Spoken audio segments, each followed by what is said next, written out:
الله أكبر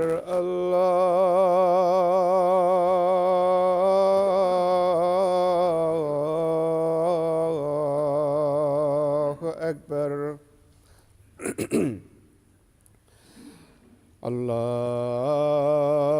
الله أكبر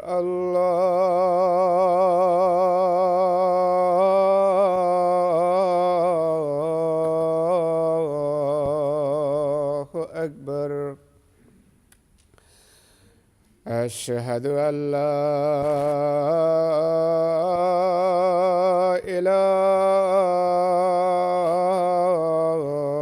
إله إلا الله أشهد أن لا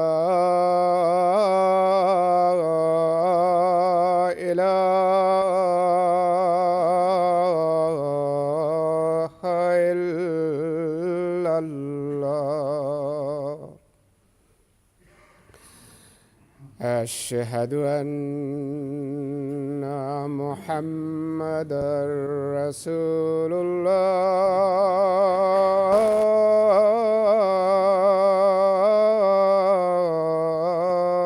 الله أشهد أن محمدًا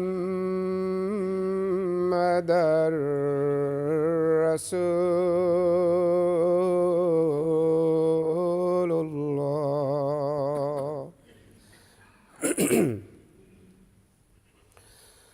حي على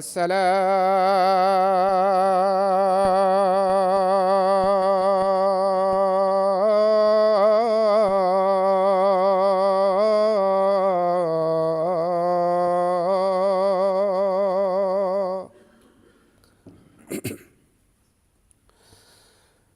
حي على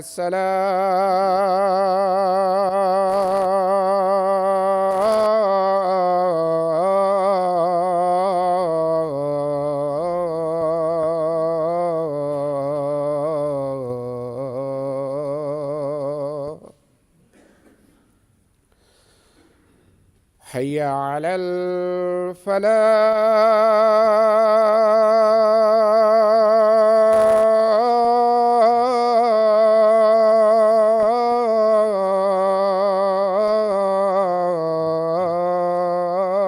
الفلاح حي على الفلاح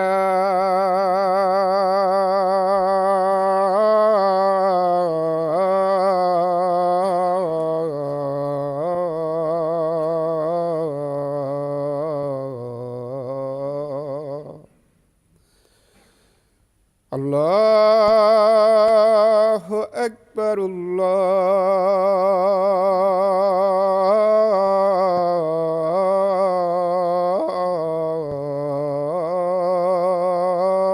الله أكبر لا إله إلا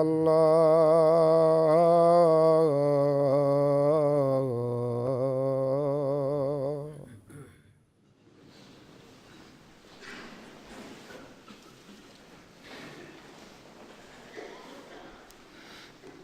السلام عليكم ورحمة الله.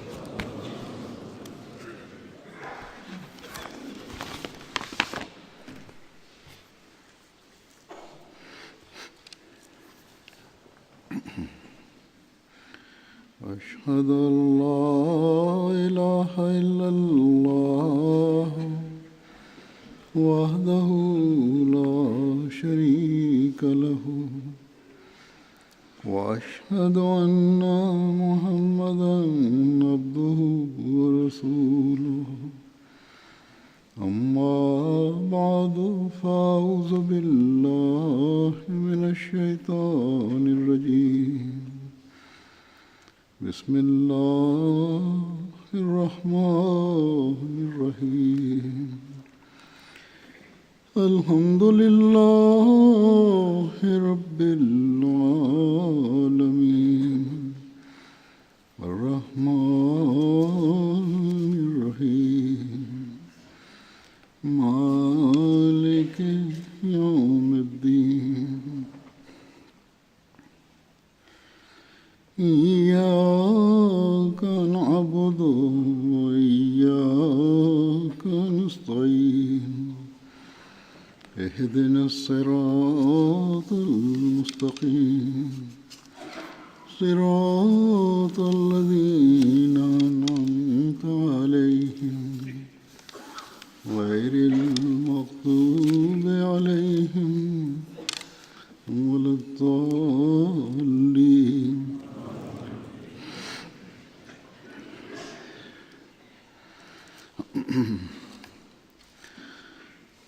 حضرت مسیح موعود علیہ الصلوۃ والسلام حضرت صلی اللہ علیہ وسلم کی قوت قدسی کا ذکر کرتے ہوئے فرماتے ہیں کہ میرا مذہب یہی ہے کہ آپ صلی اللہ علیہ وسلم کی قوت قدسی ایسی تھی کہ کسی دوسرے نبی کو دنیا میں نہیں ملی۔ اسلام کی ترقی کا راز یہی ہے کہ نبی کریم صلی اللہ علیہ وسلم کی قوت جذب زبردست تھی، اور پھر آپ کی باتوں میں وہ تاثیر تھی کہ جو سنتا تھا وہ گرویدہ ہو جاتا تھا۔ فرماتے ہیں کہ جن لوگوں کو آپ نے کھینچا انہیں پاک صاف کر دیا۔ پھر اس بات کو بیان فرماتے ہوئے کہ آپ صلی اللہ علیہ وسلم نے اپنے صحابہ میں کس قسم کی تبدیلیاں پیدا کیں۔ فرماتے ہیں کہ صحابہ کی حالت کو دیکھتے ہیں تو ان میں کوئی جھوٹ بولنے والا نظر نہیں آتا، حالانکہ جب عرب کی ابتدائی حالت پر نگاہ کرتے ہیں تو وہ تحت السراب میں پڑے ہوئے نظر آتے ہیں۔ بت پرستی میں منہمک تھے، یتیموں کا مال کھانے اور ہر قسم کی بدکاریوں میں دلیر اور بے باک تھے، ڈاکوؤں کی طرح گزارا کرتے تھے، گویا سر سے پیر تک نجاست میں غرق تھے۔ لیکن ایسا انقلاب آپ نے ان میں پیدا کیا جس کی نظیر دوسری قوموں میں نہیں ملتی، اور حضرت صلی اللہ علیہ وسلم کا یہ معجزہ اتنا بڑا ہے کہ یہی آپ نے ایک جگہ فرمایا کہ دنیا کی آنکھیں کھولنے کے لیے کافی ہے۔ حضرت مسیح موعود علیہ الصلوۃ والسلام فرماتے ہیں کہ ایک آدمی کا درست کرنا مشکل ہوتا ہے، بہت مشکل ہے کسی ایک آدمی کی بھی اصلاح کی جائے، مگر یہاں تو ایک قوم تیار کی گئی کہ جنہوں نے اپنے ایمان اور اخلاص کا وہ نمونہ دکھایا کہ بھیڑ بکری کی طرح اس سچائی کے لیے ذبح ہو گئے۔ جس کو انہوں نے اختیار کیا تھا، حقیقت یہ ہے کہ وہ زمینی نہ رہے تھے، بلکہ رسول اللہ صلی اللہ علیہ وسلم کی تعلیم، ہدایت اور مؤثر نصیحت نے ان کو آسمانی بنا دیا تھا۔ قدسی صفات ان میں پیدا ہو گئی تھی۔ یہ وہ نمونہ ہے جو ہم اسلام کا دنیا کے سامنے پیش کرتے ہیں۔ آپ فرماتے ہیں کہ اسی اصلاح اور ہدایت کا باعث تھا جو اللہ تعالیٰ نے پیش گوئی کے طور پر حضرت صلی اللہ علیہ وسلم کا نام محمد رکھا، جس سے زمین پر آپ کی ستائش ہوئی کیونکہ آپ نے زمین کو امن، صلح کاری اور اخلاق فاضلہ اور نیکوکاری سے بھر دیا۔ آج بھی ہم دیکھتے ہیں کہ انصاف سے کام لینے والے اس بات کے اعتراف کے بغیر نہیں رہ سکتے کہ رسول اللہ صلی اللہ علیہ وسلم نے انتہائی جاہل، اجڑ اور نجاست میں غرق لوگوں کو تعلیم یافتہ انسان بنا دیا اور باخدا انسان بنا دیا۔ چند سال ہوئے، ایک یہودی اسکالر مجھے کہنے لگے، ملنے آئے، کہ باوجود اس کے کہ یہودیوں کو مسجد اقصیٰ میں جانے کی اجازت نہیں ہے، میں وہاں گیا تھا اور ساری دیکھ کر آیا۔ اس کو دیکھنے کی جو انہوں نے مجھے تفصیل سنائی وہ تو بڑی لمبی ہے۔ بہرحال کہتے ہیں کہ کئی دفعہ وہاں دکھانے والا جو نگران تھا اس کو مجھ پر شک ہوا کہ مسلمان نہیں ہے۔ ہر دفعہ کہتے ہیں کہ میں نے کوئی ایسی بات کی جس سے ان کا مسلمان ہونا ظاہر ہوتا تھا، یہاں تک کہ وہاں کے نگران کو تسلی دلانے کے لیے یہ کہنے لگے یہودی کہ میں نے لا الہ الا اللہ محمد رسول اللہ کا کلمہ بھی پڑھ دیا۔ خیر جب مسجد اچھی طرح میں دیکھ چکا تو پھر وہاں کے نگران نے مجھے کہا کہ بے شک آپ نے کلمہ بھی پڑھ دیا ہے، لیکن مجھے ابھی بھی آپ کے مسلمان ہونے میں شبہ ہے، تسلی نہیں ہوئی مجھے۔ اب دیکھ چکے ہیں، اب مجھے حقیقت بتائیں کہ حقیقت کیا ہے۔ کہتے ہیں میں نے ان سے کہا کہ تم ٹھیک کہتے ہو، میں مسلمان نہیں ہوں اور یہودی ہوں۔ جہاں تک کلمہ پڑھنے کا سوال ہے تو لا الہ الا اللہ پر میں یقین رکھتا ہوں، اللہ کے سوا کوئی معبود نہیں، اور جو میں نے محمد رسول اللہ کہا تو وہ بھی میں مانتا ہوں، کیونکہ میں عربوں کی تاریخ سے واقف ہوں کہ کیا حالت تھی اس زمانے میں عربوں کی۔ عربوں کی جو حضرت صلی اللہ علیہ وسلم کے دعوے سے پہلے حالت تھی اسے ایک نبی ٹھیک کر سکتا تھا، کوئی دنیا دار لیڈر وہ حالت نہیں بدل سکتا تھا۔ اس لیے باوجود اس کے کہ میں محمد صلی اللہ علیہ وسلم پر ایمان لاؤں یا نہ لاؤں، میں ان کو خدا کی طرف سے بھیجا ہوا نبی سمجھتا ہوں۔ تو بہرحال اس نے باوجود دنیا داری کے حضرت صلی اللہ علیہ وسلم کے اس عظیم انقلاب لانے کو تسلیم کیا۔ بس آج بھی اگر کوئی انصاف کی نظر سے دیکھے تو صحابہ میں جو غیر معمولی تبدیلیاں حضرت صلی اللہ علیہ وسلم کی قوت سے کسی سے پیدا ہوئیں، یہ تسلیم کیے بغیر نہیں رہ سکتا وہ کہ واقعی آپ خدا کے رسول تھے۔ صحابہ کے بارے میں، ان کے غیر معمولی مقام کے بارے میں، ان میں غیر معمولی تبدیلیاں پیدا ہونے کے بارے میں حضرت مسیح علیہ الصلوۃ والسلام ایک موقع پر فرماتے ہیں کہ صحابہ کی نظیر دیکھ لو۔ دراصل صحابہ کرام کے نمونے ایسے ہیں کہ کل انبیاء کی نظیر ہیں۔ خدا کو تو عمل ہی پسند ہیں، انہوں نے بکریوں کی طرح اپنی جانیں دیں، اور ان کی مثال ایسی ہے جیسے نبوت کی ایک ہیکل آدم علیہ السلام سے چلی آتی، یعنی جو شکل اور صورت اور مقام نبوت کا ایک تصور ہے وہ آدم کے زمانے سے چلا آتا ہے۔ اور لیکن فرماتے ہیں کہ اور سمجھ نہ آتی تھی اس کی، مگر صحابہ کرام نے چمکا کر دکھلا دی اور بتلا دیا کہ صدق اور وفا اسے کہتے ہیں۔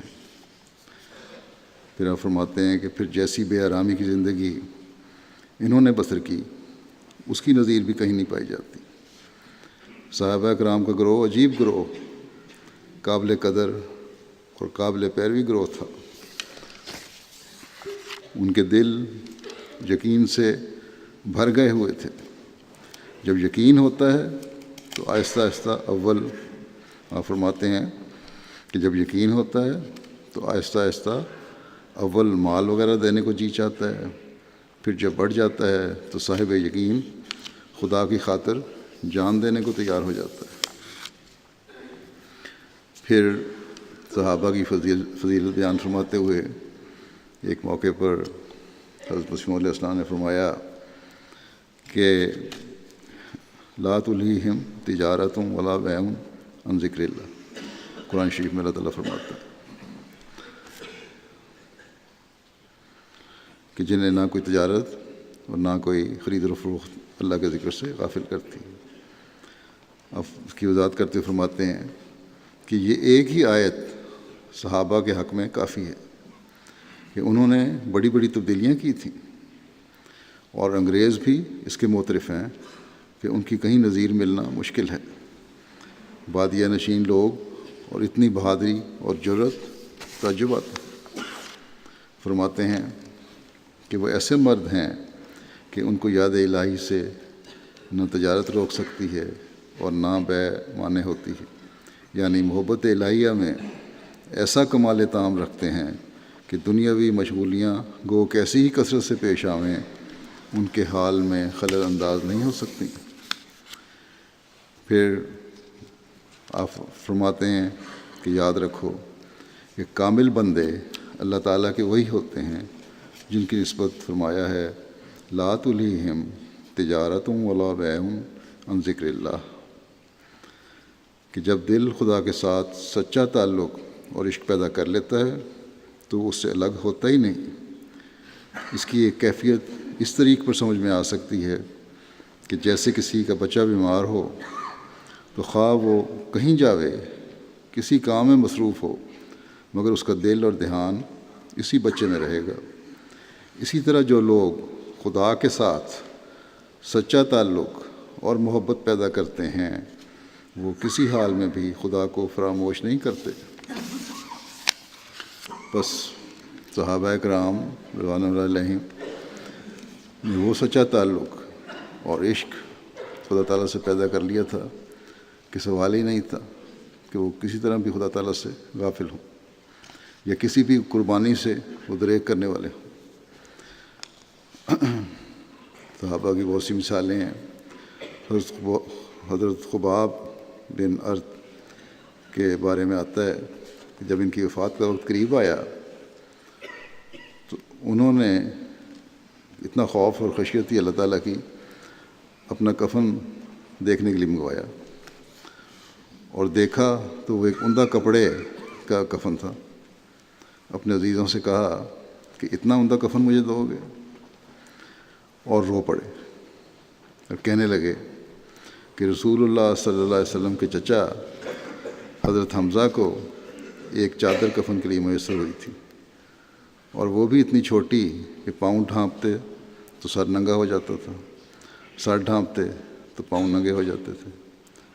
تب رسول اللہ صلی اللہ علیہ وسلم کی ہدایت پر پاؤں کو گھاس سے ڈھانپ دیا گیا۔ پھر انتہائی خشیت سے کہنے لگے کہ رسول اللہ صلی اللہ علیہ وسلم کے زمانے میں ایک دینار یا درہم کا بھی مالک نہیں تھا، اور آج رسول اللہ صلی اللہ علیہ وسلم کے فیض کی برکت سے، اللہ تعالیٰ کے انعامات کی وجہ سے، ان قربانیوں کو قبول کرنے کی وجہ سے مجھے اللہ تعالیٰ نے اتنی دولت دی ہے کہ میرے گھر کے کونے میں صندوق پڑا ہے، اس میں ہی 40,000 درہم پڑے ہوئے ہیں۔ کہنے لگے کہ اللہ تعالیٰ نے اتنا دیا ہے کہ مجھے ڈر ہے کہ کہیں اللہ تعالیٰ نے ہمارے اعمال کی جزا اس دنیا میں ہی نہ دے دی ہو، اور کہیں آخری زندگی میں جو اجر ہے، ان اخروی زندگی کا اجر جو ہے، ان سے محروم نہ کر دیا جاؤں میں کہیں۔ ان کی آخری بیماری میں جب لوگ صحابہ ان کی عیادت کے لیے گئے اور انہیں یہ کہا کہ آپ بھی تسلی دی کہ آپ بھی اپنے بزرگ صحابہ سے ملنے والے ہیں لگتا ہے، تو رو پڑے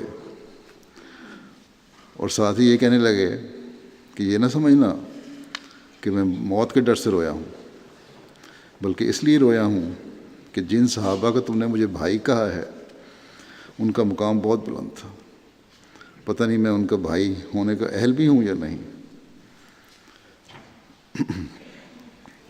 کہنے لگے وہ لوگ جو ہم سے پہلے گزر گئے انہوں نے دنیاوی مال و متاع جس سے ہم فیض اٹھا رہے ہیں اس سے فیض نہیں اٹھایا۔ اللہ تعالیٰ کی تقوی کی خشیت اور تقوی کا یہ مقام تھا کہ اپنے آپ کو انتہائی کمزور سمجھتے تھے۔ اللہ تعالیٰ کا خوف تھا، فکر تھی کہ مرنے کے بعد اللہ خدا تعالیٰ راضی بھی ہوتا ہے کہ نہیں، اور یہی دعا تھی کہ اللہ تعالیٰ راضی ہو جائے۔ آپ کی قربانی اور دین کے لیے خدمت کم نہیں تھی کسی سے۔ حضرت علی رضی اللہ عنہ نے ان کا جنازہ پڑھایا جب حضرت علی خلیفہ تھے، اور ان کے بارے میں تعریفی کلمات کہے۔ جو الفاظ سے ہی حضرت خباب کے مقام کا اندازہ ہوتا ہے۔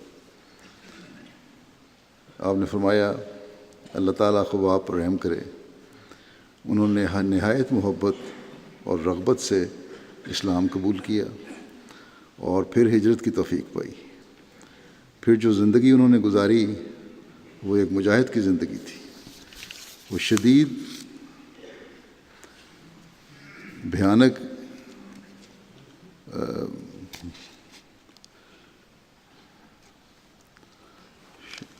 شدید اور ابتلاؤں میں سے گزرے اور انتہائی صبر و استقامت کا نمونہ دکھایا۔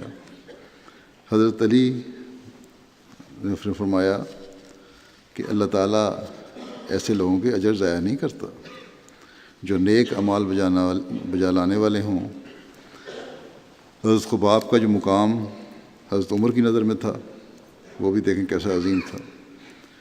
ایک دفعہ حضرت عمر نے حضرت خباب کو بلا کر اپنی مسند پر بٹھایا اور کہا خباب آپ اس لائق ہیں کہ میرے ساتھ اس مسند پر بیٹھے، میں نہیں سمجھتا کہ سوائے بلال کے میرے ساتھ اس مسند پر بیٹھنے کا کوئی اور مستحق ہو۔ انہوں نے بھی ابتدائی زمانے میں یعنی حضرت بلال نے ابتدائی زمانے میں اسلام قبول کر کے بہت تکلیفیں اٹھائی ہیں۔ حضرت خباب نے عرض کیا کہ یا امیر المومنین، بے شک بلال بھی حقدار ہے، لیکن واقعہ یہ ہے کہ بلال کو مشرکین سے بچانے کے والے موجود تھے، چنانچہ حضرت ابوبکر نے ان کو خرید کر آزاد کر دیا، لیکن میرا تو کوئی بھی نہیں تھا جو مجھے اس ظلم سے بچاتا۔ اور ایک دن ایسا بھی آیا کہ مجھے کافروں نے پکڑ لیا اور آگ میں ڈال دیا، اور ایک ظالم نے میرے سینے پر پاؤں رکھ دیا جس سے میرے لیے اس آگ سے نکلنا ممکن نہ رہا۔ میری پیٹھ کوئلوں پر پڑے پڑے جل گئی، کوئلے دہکا کے مجھ سے لٹا دیا اس پہ۔ پھر حضرت خباب نے اپنی پیٹھ پر سے کپڑا اٹھا کر دکھایا جہاں سفید لکیروں کے نشانات انہوں نے پڑے ہوئے تھے۔ انہوں نے بتایا کہ دہکتے کوئلوں پر لیٹنے کی وجہ سے یہ نشان پڑے ہوئے ہیں، چربی پگھل گئی تھی، کھال پگھل گئی تھی، اس کے بعد یہ سفید کھال نیچے سے نکل آئی۔ حضرت خباب جو تھے جنگ بدر اور خندق میں بھی شامل ہوئے، احد میں بھی شامل ہوئے۔ اس سب کے باوجود وفات کے وقت فکر ہے کہ پتہ نہیں اللہ تعالیٰ راضی بھی ہوتا ہے یا نہیں۔ پھر معاذ بن جبل ایک صحابی تھے، ان کے بارے میں آتا ہے کہ تہجد ادا کرنے والے اور لمبی عبادت کرنے والے تھے۔ ان کی تہجد کی نماز کا ان کے قریبیوں نے یوں نقشہ کھینچا ہے کہ اللہ تعالیٰ کے حضور عرض کرتے کہ اے میرے مولا، اس وقت سب سوئے ہوئے ہیں، آنکھیں سوئی ہوئی ہیں، اے اللہ تو حی و قیوم ہے، میں تجھ سے جنت کا طلبگار ہوں، مگر اس میں کچھ سست رو ہوں یعنی عمل کرنے میں میں سست ہوں، اور آگ سے دور بھاگنے میں کمزور اور ناتواں ہوں۔ مجھے پتہ ہے کہ جہنم کی آگ بھی ہے اور اس کے لیے نیکیاں کرنی پڑتی ہیں، لیکن اس سے بچنے کے لیے میں بہت کمزور ہوں۔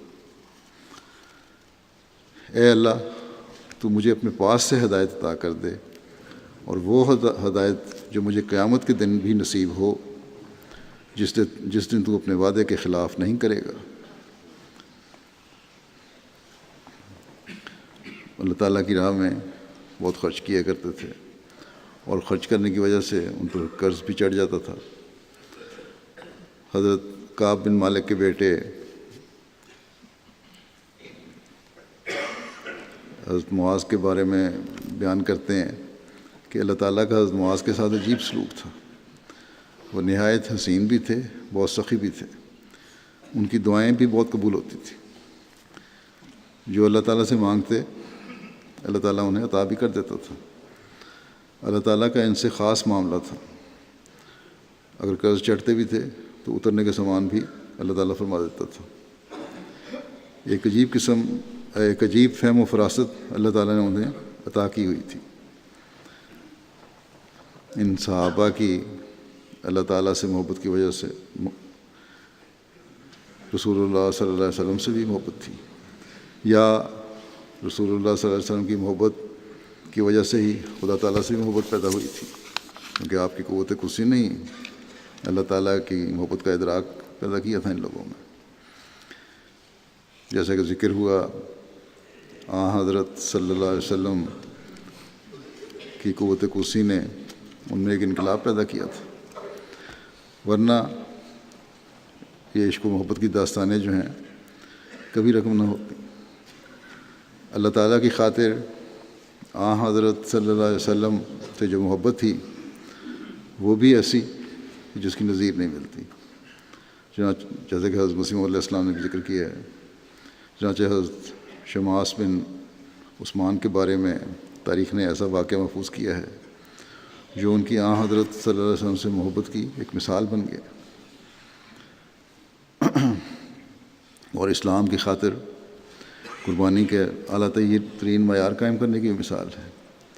جنگ احد میں جہاں حضرت اللہ کی عشق و محبت کی داستان کا ذکر ملتا ہے کہ کس طرح انہوں نے اپنا ہاتھ حضرت صلی اللہ علیہ وسلم کے چہرہ مبارک کے سامنے رکھا کہ کوئی تیر آپ کو نہ لگے، وہاں حضرت شماس نے بھی بڑا عظیم کردار ادا کیا۔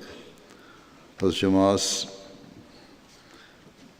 حضرت صلی اللہ علیہ وسلم کے سامنے کھڑے ہو گئے اور ہر حملہ اپنے اوپر لیا۔ حضرت صلی اللہ علیہ وسلم نے حضرت شماس کے بارے میں فرمایا کہ شماس کو اگر میں کسی چیز سے تشبیہ دوں تو ڈھال سے تشبیہ دوں گا، کہ وہ احد کے میدان میں میرے لیے ایک ڈھال ہی تو بن گیا تھا۔ وہ میرے آگے پیچھے دائیں اور بائیں حفاظت کرتے ہوئے آخر دم تک لڑتا رہا۔ حضرت صلی اللہ علیہ وسلم جس طرف نظر ڈالتے آپ فرماتے ہیں شماس انتہائی بہادری سے وہاں مجھے لڑتے ہوئے نظر آتا۔ جب دشمن حضرت صلی اللہ علیہ وسلم پر حملے میں کامیاب ہو گیا اور آپ کو غشی کی کیفیت طاری ہوئی، آپ گر گئے، تب بھی شماس ہی ڈھال بن کر آگے کھڑے رہے، یہاں تک کہ خود شدید زخمی ہو گئے۔ اسی حالت میں انہیں مدینے لایا گیا۔ حضرت ام سلمہ نے کہا کہ یہ میرے چچا کے بیٹے ہیں، میں ان کی قریبی ہوں، رشتہ دار ہوں، اس لیے میرے گھر میں ان کی تیمارداری اور علاج وغیرہ ہونا چاہیے۔ لیکن زخموں کی شدت کی وجہ سے 1.5-2 دن بعد ہی ان کی وفات ہو گئی۔ حضرت صلی اللہ علیہ وسلم نے فرمایا کہ شماس کو بھی اس کے کپڑوں میں ہی دفن کیا جائے جس طرح باقی شہداء کو کیا گیا ہے۔ ایک صحابی سعید بن زید تھے، یہ حضرت عمر کے بہنوئی تھے، اور وہی ہیں جن کو اسلام قبول کرنے کی وجہ سے مارنے کے لیے جب حضرت عمر نے ہاتھ اٹھایا تو ان کی بیوی اور حضرت عمر کی بہن سامنے آ گئیں اور زخمی ہو گئیں، جس کا اثر حضرت عمر پر بھی ایسا ہوا کہ اسلام قبول کرنے کی طرف توجہ پیدا ہوئی، مائل ہوئے۔ حضرت سعید کے غنا اور خوف خدا کے معیار کے بارے میں ایک واقعہ ملتا ہے کہ ان کی ایک جاگیر پر گزر بسر تھی، زمین تھی، کچھ رقبہ تھا، اسی پہ گزارا ہوتا تھا۔ ایک عورت کا رقبہ بھی آپ کے ساتھ ملتا تھا۔ اس عورت نے ان کی زمین پر ملکیت کا دعویٰ کر دیا کہ آپ نے کچھ رقبہ میرا دبایا ہوا ہے اس میں سے۔ حضرت سعید نے کہا کوئی مقدمہ نہیں لڑنے کی ضرورت، اور اپنی اس پوری زمین سے دستبردار ہو گئے۔ رقبہ اس عورت کو دے دیا اور فرمایا کہ میں نے رسول اللہ صلی اللہ علیہ وسلم سے سنا ہے کہ جو شخص ناحق کسی کی زمین ایک بالشت بھی لیتا ہے اسے قیامت کے دن 7 زمینوں کا بوجھ اٹھانا پڑے گا۔ تو میں یہ الزام اپنے اوپر نہیں لینا چاہتا اور لڑنا بھی نہیں چاہتا، لیکن دنیا یہ بھی نہ کہے کہ قبضہ کیا کسی کی زمین پر۔ کوئی بھی کہہ سکتا تھا کہ ایک عورت کی زمین پر قبضہ کیا آپ نے، اور اب یہ پتہ لگ گیا تو دے رہے ہیں زمین واپس۔ اس لیے اپنے آپ کو اس بات سے، اس الزام سے بری کرنے کے لیے واقع صاحب دعا گو تھے بہت زیادہ۔ عورت کے لیے یہ دعا کی کہ اگر یہ مظلوم نہیں ہے اور ظالم ہے یہ عورت تو اللہ تعالیٰ اسے پکڑے اور بد انجام ہو اس کا۔ چنانچہ کہنے والے کہتے ہیں کہ وہ عورت اندھی ہو کر ہلاک ہوئی اور عبرت کا نشان بنی۔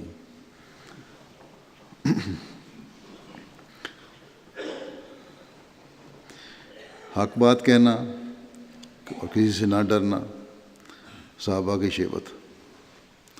حضرت سعید بن زید کے بارے میں آتا ہے کہ ایک دن کوفہ میں امیر معاویہ کے مقرر کردہ گورنر جو تھے وہاں ایک دن جامعہ مسجد میں بیٹھے تھے گورنر، حضرت سعید بھی وہاں تشریف لائے۔ گورنر نے بڑی عزت اور تکریم کے ساتھ ان کا استقبال کیا، اپنے ساتھ بٹھایا۔ اسی دوران وہاں کوفہ کے ایک شخص آیا اور اس نے حضرت علی کو برا بھلا کہنے شروع کر دیا۔ حضرت سعید اس پر سخت ناراض ہوئے۔ یہ نہیں کیا کہ جی گورنر کے سامنے بول رہے تو میں چپ رہا ہوں، حکمت اسی میں، اور فرمایا کہ میں نے حضرت صلی اللہ علیہ وسلم سے سنا ہے کہ ابو بکر، عمر، عثمان، علی، طلحہ، زبیر بن عوام، سعد اور عبد الرحمن بن عوف جنت میں ہوں گے۔ اور کہنے لگے کہ 10واں بھی ہے، اس کا نام میں نہیں لیتا۔ جب ان زور دے کر پوچھا گیا تو بتایا کہ وہ 10واں میں یعنی سعید بن زید ہوں۔ آپ سے یہ بھی حدیث ایک مروی ہے کہ سب سے بڑا سود یعنی حرام چیز مسلمان کی عزت پر ناحق حملہ ہے۔ آج اسی چیز کو مسلمانوں نے بھلا دیا ہے، اور بڑے پیمانے سے لے کر چھوٹے پیمانے تک چھوٹے معاملات تک ہم دیکھتے ہیں کہ مسلمان کی عزت پر اپنے مفادات کے لیے حملے کرتا ہے۔ پھر ایک صحابی حضرت صہیب بن سنان رومی کا ذکر ملتا ہے۔ جب اللہ تعالیٰ کے اذن سے مسلمانوں کو ہجرت کی اجازت ہوئی تو حضرت صہیب نے بھی ہجرت کا ارادہ کیا۔ آپ آہستہ آہستہ ترقی کرتے ہوئے آئے تو ایک غلام کی حیثیت سے پھر آزاد ہوئے، پھر ترقی کی اور تجارت شروع کی اور بڑے مالدار تاجر ہو گئے۔ بڑا مال کمایا انہوں نے تجارت کے ذریعے سے۔ جب ہجرت کر کے جانے لگے تو اہل مکہ نے کہا کہ تم ایک مفلس غلام کے طور پر ہمارے شہر میں آئے تھے، ہم تمہیں یہاں سے کمایا ہوا مال ہرگز نہیں لے جانے دیں گے۔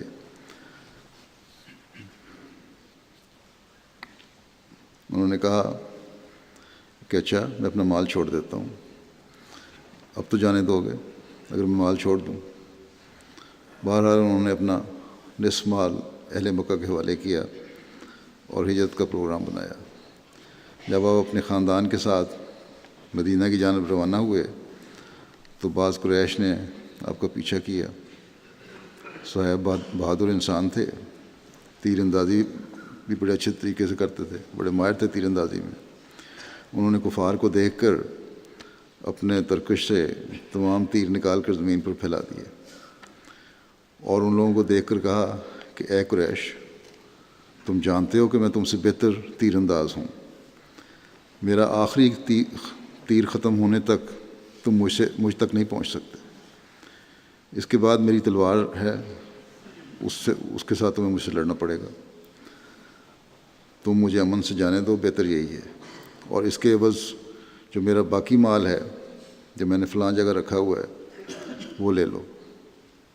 چنانچہ انہوں نے بڑی حکمت سے اور اپنے مال کی قربانی کر کے بھی اپنے بچوں کو بھی بچایا اور خود بھی امن سے پہنچ گئے۔ صہیب جب حضرت صلی اللہ علیہ وسلم کی خدمت میں حاضر ہوئے اور عرض کی کہ کس طرح وہ سارا مال دے کر جان اور ایمان بچا کر یہاں آ گئے ہیں، تو آپ صلی اللہ علیہ وسلم نے فرمایا کہ یہ گھاٹے کا سودا نہیں کیا تم نے، بڑا اچھا سودا ہوا ہے۔ ہر صحابی کا اپنا اپنا انداز ہے۔ ایک موقع پر حضرت عمر نے حضرت صہیب سے کہا کہ تم کثرت سے لوگوں کو کھانا وغیرہ کھلاتے ہو، مجھے ڈر ہے کہ اس میں اسراف نہ ہوتا ہو۔ حضرت صہیب نے کہا یہ جو میں کھانا کھلاتا ہوں یہ بھی حضرت صلی اللہ علیہ وسلم کے ایک ارشاد کے مطابق ہے۔ آپ نے فرمایا تھا نصیحت کرتے ہوئے مجھے کہ تم میں سے بہترین وہ لوگ ہیں جو لوگوں کو کھانا کھلاتے ہیں اور سلام کو رواج دیتے ہیں۔ السلام علیکم ورحمۃ اللہ وبرکاتہ کہنا لوگوں کو یہ ایک نیکی ہے اور بہترین لوگوں کی نشانی بتائی ہے وسلم نے۔ کہتے ہیں یہ نصیحت میں نے جو آپ صلی اللہ علیہ وسلم سے سنی تھی، مدینہ آنے پر آپ نے بھی فرمایا تھا، تو میں نے اس کو پلے باندھ لیا ہے اور میں سوائے جائز حق کے مال خرچ نہیں کرتا، اسراف نہیں کرتا۔ حضرت صہیب کا مقام حضرت عمر کی نظر میں بھی بہت بڑا تھا، چنانچہ حضرت عمر نے اپنا جنازہ حضرت صہیب سے پڑھوانے کی وصیت فرمائی تھی، اور جب تک اگلا خلیفہ منتخب نہ ہو نمازوں کی امامت بھی یہی کرواتے رہے تھے۔ حضرت اسامہ جو حضرت صلی اللہ علیہ وسلم کے آزاد کردہ غلام حضرت زید کے بیٹے تھے، حضرت اسامہ وہ خوش قسمت تھے جنہیں حضرت صلی اللہ علیہ وسلم نے اپنے پیار کی سند دی تھی۔ حضرت صلی اللہ علیہ وسلم ان سے اتنا پیار کرتے تھے کہ اسامہ خود بتاتے ہیں کہ حضرت صلی اللہ علیہ وسلم حضرت حسین اور انہیں دونوں رانوں پر بٹھا لیتے تھے اور فرماتے تھے کہ اے اللہ ان دونوں سے محبت کر، میں بھی ان سے محبت کرتا ہوں، لیکن جہاں تربیت اور دین کا معاملہ ہے وہاں صرف اور صرف اللہ تعالیٰ کے احکامات ہیں، پھر وہ یہ ذاتی محبت ختم ہو جاتی ہے۔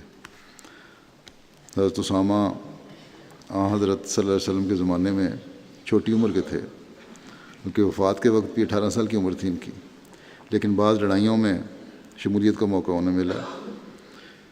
ایک واقعہ آتا ہے کہ جب جنگ میں ایک کافر اسامہ کے سامنے آیا تو اس نے فوراً کلمہ پڑھ دیا، لیکن آپ نے اسے پھر بھی قتل کر دیا کہ موت کے ڈر سے یہ کلمہ پڑھا ہے۔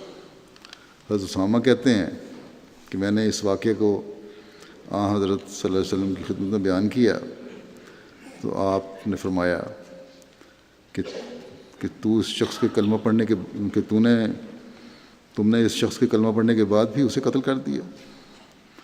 میں نے عرض کی کہ اس نے محض بچنے کے لیے کلمہ پڑھا تھا۔ آپ صلی اللہ علیہ وسلم نے فرمایا کیا تم نے اس کا دل چیر کر دیکھ لیا تھا؟ اور پھر فرمایا کیا تم نے اسے کلمہ شہادت پڑھنے کے باوجود قتل کر دیا؟ اسامہ کہتے ہیں کہ حضرت صلی اللہ علیہ وسلم نے یہ فکرہ اتنی بار دہرایا کہ میں نے چاہا کہ کاش آج سے پہلے میں مسلمان نہ ہوتا۔ اسامہ کہتے ہیں کہ آئندہ میں نے عہد کر لیا کہ کبھی بھی آئندہ کسی شخص کو جو لا الہ الا اللہ پڑھے گا قتل نہیں کروں گا۔ کاش کہ یہ باتیں آج کے مسلمانوں کو بھی سمجھ آ جائیں۔ اسلام کے نام پر غیروں پر تو جو ظلم کر رہے ہیں وہ کر ہی رہے ہیں، اپنی جگہ پر ہے۔ آپس میں مسلمانوں کو قتل کر رہے ہیں۔ اب شام کی جنگ ہے، اس کے بارے میں کہا جاتا ہے گزشتہ کچھ سالوں میں جب سے شروع ہوئی ہے کہ لاکھوں لوگ وہاں قتل کر دیے گئے ہیں، مسلمان نے مسلمانوں کو قتل کیا۔ وہی جو کلمہ گو ہیں وہ ایک دوسرے کو مار رہے ہیں یا اس کے نام پہ مار رہے ہیں۔ یمن میں کلمہ گوؤں کو مارا جا رہا ہے، دوسرے ظلم روا رکھے جا رہے ہیں، ٹارچر دیے جا رہے ہیں۔ اللہ تعالیٰ ان مسلمانوں کو بھی عقل دے کہ صحابہ کی محبت اور رسول کی محبت کے صرف نعرے نہ لگائیں بلکہ ان کے عمل کے مطابق عمل کرنے والے بھی ہوں۔ لیکن اصل بات یہ ہے کہ یہ لوگ اسلام کے نام پر اپنی اناؤں کی تسکین کر رہے ہیں۔ اسلام کا تو ان کو الف بے کا بھی اسلام کی تعلیم کا پتہ نہیں۔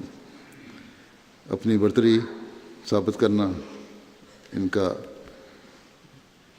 کوشش ہے۔ منہ پر تو اللہ تعالیٰ کا نام ہے لیکن دل میں صرف اور صرف اپنی ذات ہے ان کی۔ دنیا میں اس زمانے میں اللہ تعالیٰ نے حقیقی تقویٰ پیدا کرنے کے لیے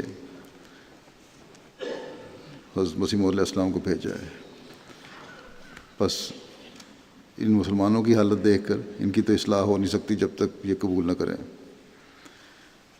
ہمیں شکر گزاری کرنی چاہیے ان کی حالت دیکھ کر، اور شکر گزاری کے جذبات سے ہمیں بڑھنا چاہیے کہ ہمیں اللہ تعالیٰ نے توفیق دی کہ اس رہنما کو مانا جس کو اللہ تعالیٰ نے اس زمانے میں بھیجا، حضرت صلی اللہ علیہ وسلم کا غلام صادق بنا کر۔ آپ نے ہمیں صحابہ کے مقام کے بارے میں بھی بتایا اور ان کے پیچھے چلنے کے لیے بھی نصیحت فرمائی۔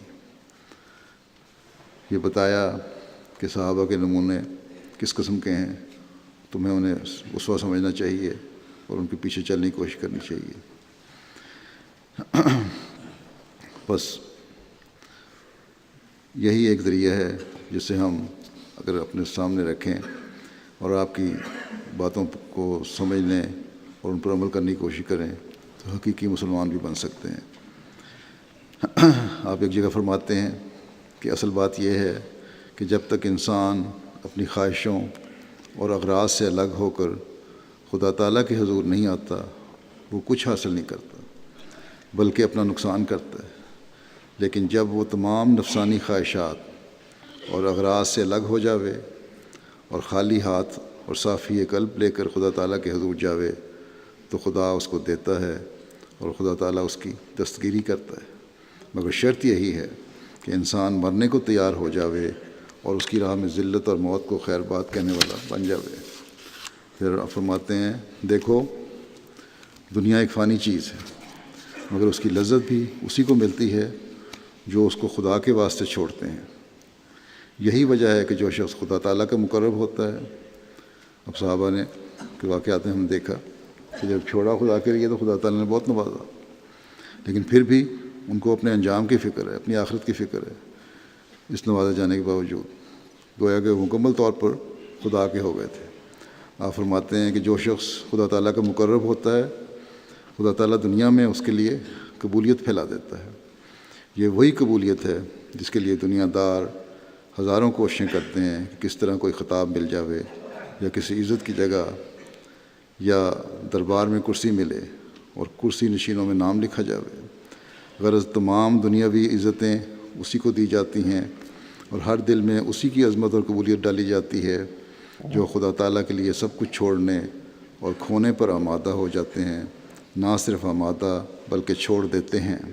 غرض یہ ہے کہ خدا تعالیٰ کے واسطے کھونے والوں کو سب کچھ دیا جاتا ہے اور وہ نہیں مرتے جب تک وہ اس سے کئی چند نہ پالیں جو انہوں نے خدا تعالیٰ کی راہ میں دیا۔ خدا تعالیٰ کسی کا قرض اپنے ذمہ نہیں رکھتا، مگر افسوس یہ ہے کہ ان باتوں کو ماننے والے اور ان کی حقیقت پر اطلاع پانے والے بہت ہی کم لوگ ہیں۔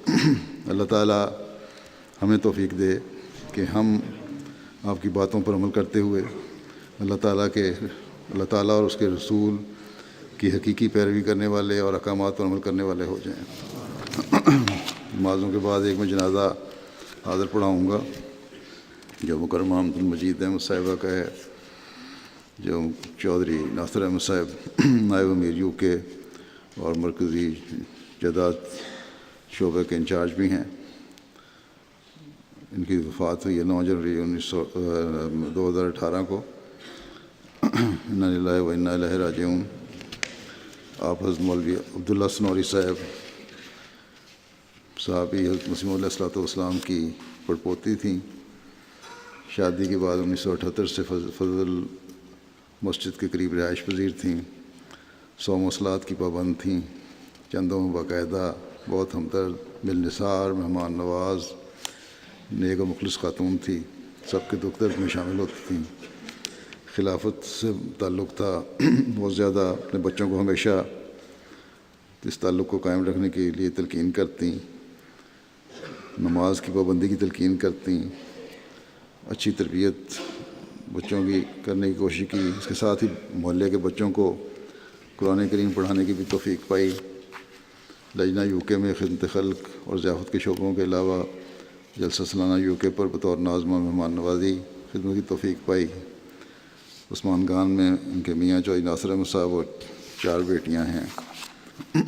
صدر صاحبہ لجنہ یو کے موجودہ اور سابقہ شمائلہ ناگی صاحبہ جو ہیں، ان دونوں نے یہ لکھا ہے کہ نہایت محبت کرنے والی خاتون تھیں اور بے لوث محبت کو ہر ملنے والے محسوس کرتا تھا۔ جلسہ پر لمبا عرصہ نازمہ مہمان نوازی کا کام سنبھالا، بڑے اخلاص اور محنت سے خدمت سے انجام دی۔ سیکرٹری ضیافت کے طور پر بھی خدمت بجانے کی توفیق پائی اور بڑی عاجزی سے یہ کام کیا۔ اللہ تعالیٰ مرحومہ کے درجات بلند کرے اور ان کی نیکیاں ان کے بیٹیوں میں بھی اللہ تعالیٰ جاری فرمائے۔ جیسا کہ میں نے کہا کہ نمازوں کے بعد جنازہ حاضر ہے، باہر جا کے جنازہ پڑھاؤں گا، اب آپ یہیں صفیں درست کر لیں۔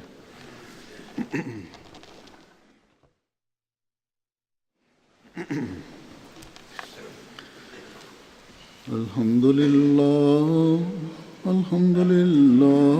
نحمدہ ونستعینہ ونستغفرہ ونؤمن بہ ونتوکل علیہ ونعوذ باللہ من شرور انفسنا ومن سیئات اعمالنا من يهده الله فلا مضل له ومن يضلل فلا هادي له ونشهد أن لا إله إلا الله ونشهد أن محمدا عبده ورسوله عباد الله رحمكم الله إن الله يأمر بالعدل والإحسان وإيتاء ذي القربى